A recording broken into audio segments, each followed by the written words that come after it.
Hello, everyone. Welcome back to the program. Listening to God daily through His Word. Today, I want to read to you out of the book of Genesis, chapter 23.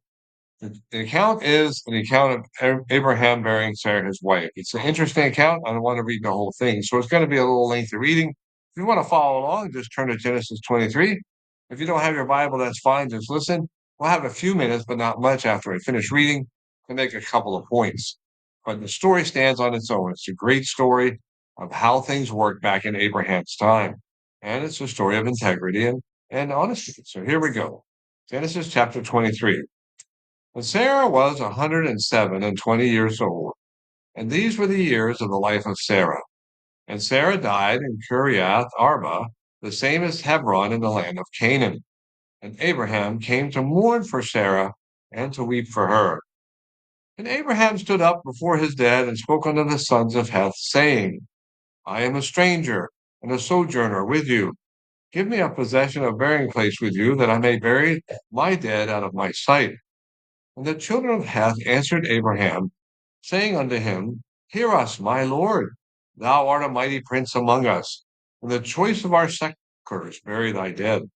None of us shall withhold from thee his sepulchre, but thou mayest bury thy dead.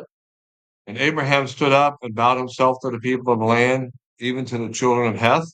And he communed with them, saying, If it be your mind that I should bury my dead out of my sight, hear me, and entreat from me to Ephron, the son of Zohar, that he may give me the cave of Machpelah, which he hath, which is in the end of his field.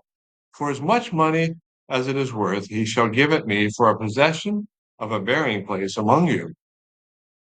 And Ephron dwelt among the children of Heth, and Ephron the Hittite answered Abraham in the audience of the children of Heth, even all of them that were in the gate of his city, saying, Nay, my lord, hear me. The field give I thee, and the cave that is therein I give it thee. In the presence of the sons of my people give I it thee. Bury thy dead. And Abraham bowed down himself before the people of the land. And he spoke unto Ephron in the audience of the people of the land, saying, If thou wilt give it, I pray thee hear me. I will give thee money for the field. Take it of me, and I will bury my dead there. And Ephron answered Abraham, saying unto him, My lord, hearken unto me. The land is worth 400 shekels of silver. But what is that between me and thee? Bury therefore thy dead. And Abraham hearkened unto Ephron, and Abraham weighed to Ephron the silver, which he had named in the audience of the sons of Heth, 400 shekels of silver, current money with the merchant. And the field of Ephron, which was in Machpelah, which was before Mamre, the field and the cave which was in it, and all the trees that were in the field that were in the borders round about, were made sure. And unto Abraham for a possession in the presence of the children of Heth, before all that went in at the gate of his city. And after this, Abraham buried Sarah his wife in the cave of the field of Machpelah before Mamre, the same as Hebron in the land of Canaan. And the field and the cave that is in it were made sure unto Abraham for a possession of a burying place by the sons of Heth. So what's going on here? Well, it's pretty obvious. Sarah died.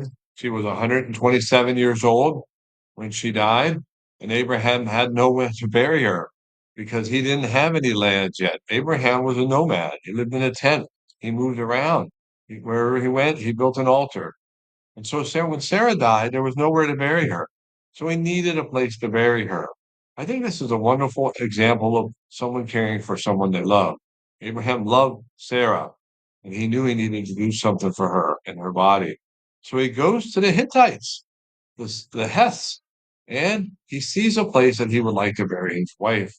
It's in a field, but he don't want the field. He just wants the cave of Machpelah. But he does this intricate negotiation with the children of Heth. He says to them, I would like to buy that cave of Ephron. So they call Ephron in. They're all standing in the gate. First, Abraham bows himself to the children of Heth. And then when Ephron says to him, You can have it, he bows himself to the children of Heth and Ephron again. Abraham is showing homage to these people that he needs to make a purchase from. And then the time comes when they negotiate a price.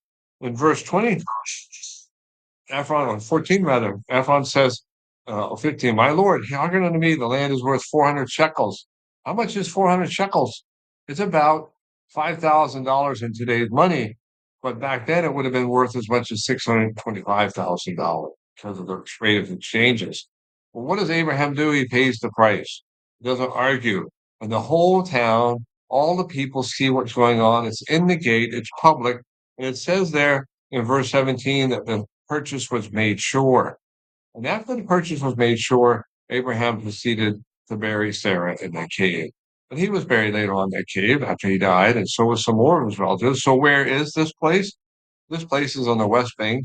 It's called the Tomb of the Patriarchs, I believe, or you can still call it the Cave of Machpelah. But there you can find a place where Abraham and Sarah were buried. Jacob and Isaac and Rebekah. Yeah, I think Leah was buried there. So these people were buried there, patriarchs of Israel. It's actually still there today.